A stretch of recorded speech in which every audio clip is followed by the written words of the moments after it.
Untukku, bukan untukmu. Chapter 48. Permintaan maaf Mita. Karena Mita tak kunjung bangun, pria parubaya itu pun meminta bantuan kepada temannya untuk memindahkan Mita dari sana. Pak Sasno, panggil pria itu. Pria bernama Sasno yang sedang membersihkan salah satu makam yang tak jauh dari sana pun menoleh. Ya, kenapa? Tanyanya. Ada yang pingsan, bantu aku bawa ke rumah, serunya. Mendengar ada yang pingsan, Pak Sasno pun buru-buru meninggalkan pekerjaannya dan berlari dengan tergesa-gesa menghampiri teman seperjuangannya itu. Kenapa nyonya ini bisa pingsan? Tanya Pak Sasno. Kau seperti tidak tahu saja orang sedih bagaimana. Sudah cepat bantu aku mengangkatnya, pinta Pak Tarmin. Pak Sasno pun bergegas membantu Pak Tarmin mengangkat tubuh Mita dan membawa wanita itu dari sana ke rumah Pak Tarmin yang tidak jauh dari area pemakaman. Setibanya di rumah, istri Pak Tarmin yang sedang menyapu halaman tampak mengerutkan keningnya. Ia lalu bertanya, siapa wanita itu?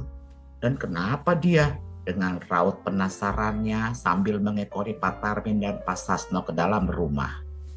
Bapak tidak tahu, Bapak menemukannya pingsan di kuburan, katanya, sambil membaringkan Mita di atas sofa panjang.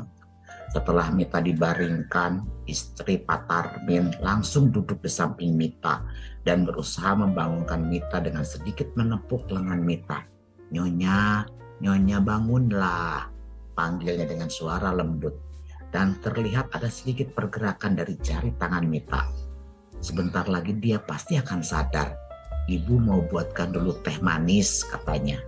Sambil beranjak dari tempat duduknya dan pergi ke dapur.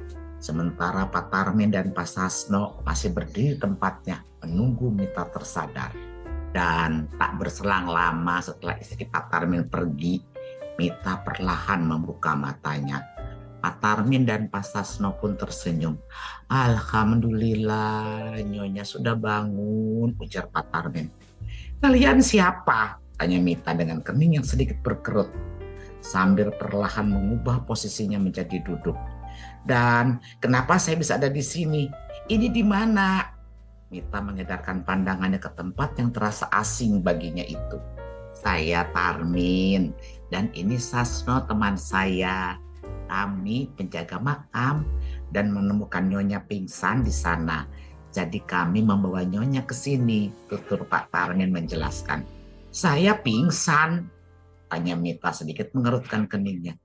Iya, jawab Pak Tarmin sambil menunduk. Mita memegangi kepalanya sambil mengingat-ingat kejadian terakhir yang ia ingat. Lama istri Pak Tarmin datang membawakan secangkir teh manis hangat baru saja dibuatnya. Wanita itu tersenyum pada Mita sambil menghampirinya. Ini teh manis hangat, minumlah supaya Nyonya segar kembali, ucap wanita parubaya itu sambil memberikan teh manis yang ia buat pada Mita. Terima kasih, ucap Mita sambil menerima segelas teh manis itu dari tangan istri Pak Tarmin. Setelah meminumnya beberapa teguk, Mita kembali memberikannya pada wanita parubaya itu dan tak lupa mengucapkan terima kasih. Terima kasih sudah menolong saya, Pak, Bu, ucap Mita seraya tersenyum ramah. Sama-sama, Nyonya, balas istri Pak Tarmin. Sedangkan kedua pria parubaya itu hanya tersenyum pada Mita. Mita menoleh ke kanan dan ke kiri seperti mencari-cari sesuatu. Kalau tidak salah, waktu saya ke makam, saya bawa tas. Waktu saya pingsan, Bapak lihat tas saya tidak? Tanyanya.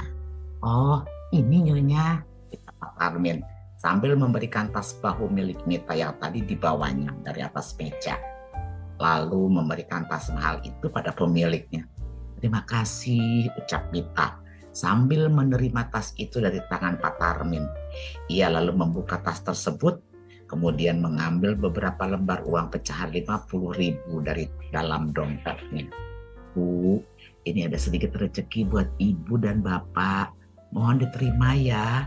Anggap saja ini sebagai tanda terima kasih saya karena kalian sudah menolong saya. kata Mita sambil meraih tangan istri Pak Tarmin dan memberikan uang itu. Tidak usah Nyonya, kami ikhlas menolong Nyonya, tolak istri Pak Tarmin. Istri saya benar Nyonya, sudah kewajiban kita sebagai sesama untuk saling membantu, timpal Pak Tarmin. Tidak apa-apa, saya juga ikhlas memberikannya, balas Mita sambil mengepalkan tangan istri Pak Tarmin. Baiklah Nyonya, saya terima. Terima kasih banyak, ucap wanita parubaya berdaster itu seraya tersenyum ramah. Mita membalas dengan tersenyum. Ya sudah, kalau begitu saya pamit, ucapnya sambil beranjak dari tempat duduknya. Sekali lagi terima kasih banyak ya Pak, Bu. Iya, balas mereka setempat. Saya pamit, ucapnya lagi. Hati-hati di jalan, kata istri Pak Tarmin. Mita mengangguk. Mari saya antar, ujar Pak Tarmin. Mita lalu pergi meninggalkan rumah kecil itu bersama Pak Tarmin dan Pak Sasno. Setelah berjalan tidak terlalu jauh, mereka pun tiba di area parkir TPU. Pak, terima kasih sudah mengantar saya, ucap Mita ramah sambil menatap Pak Tarmin dan Pak Sasno bergantian. Mereka berdua mengangguk seraya tersenyum. Saya pamit, Pak. Permisi. Mita sedikit mengangguk sopan pada kedua pria yang usianya lebih tua darinya itu. Iya Nyonya, hati-hati di jalan, ujar Pak Sasno. Mita kembali mengangguk lalu masuk ke dalam mobil. Mari Pak, ucap Mita sebelum ia melajukan mobilnya. Iya, hati-hati, balas Pak Tarmin. Mita pun melajukan mobilnya meninggalkan tempat itu. Sebelum pulang, Mita terlebih dahulu membelokkan mobilnya ke arah rumah Anita.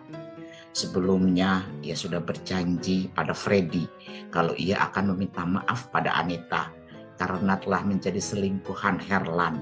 Dan hari ini, ia akan menepati janjinya itu.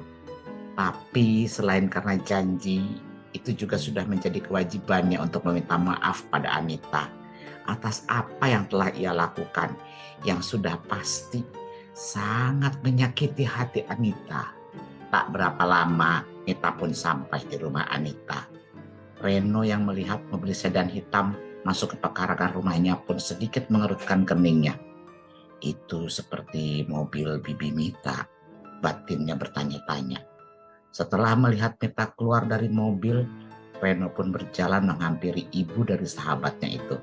Bibi, mau apa Bibi kemari? Tanya Reno yang masih menyimpan sedikit rasa benci pada wanita yang telah menjadi selingkuhan papanya itu. Reno, kedatangan Bibi ke sini untuk meminta maaf pada Anita, ucap Mita dengan sedikit menunduk, menyembunyikan raut malunya. Tidak perlu, lebih baik Bibi pulang saja. Reno, bersikap baiklah kepada tamu, timpal Anita yang tiba-tiba datang menghampiri.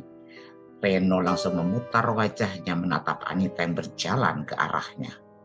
Ayo, masuklah, ajak Anita sambil merangkul punggung Mita.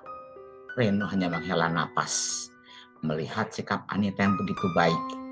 Ya, dia tidak akan bisa selapang dada ibunya yang mampu bersikap baik pada orang yang sudah menyakitinya. Duduklah, aku buatkan minum dulu, kata Anita sambil hendak pergi. Tidak perlu Anita, cegah Mita. Anita pun kembali berbalik. Aku hanya sebentar, lanjutnya. Kedatanganku ke sini ingin meminta maaf padamu atas kesalahan yang sudah aku lakukan. Mita lalu duduk berdeku di hadapan Anita lalu berkata, Anita, maafkan aku. Aku sudah menyakiti hatimu karena diriku, rumah tanggamu jadi hancur.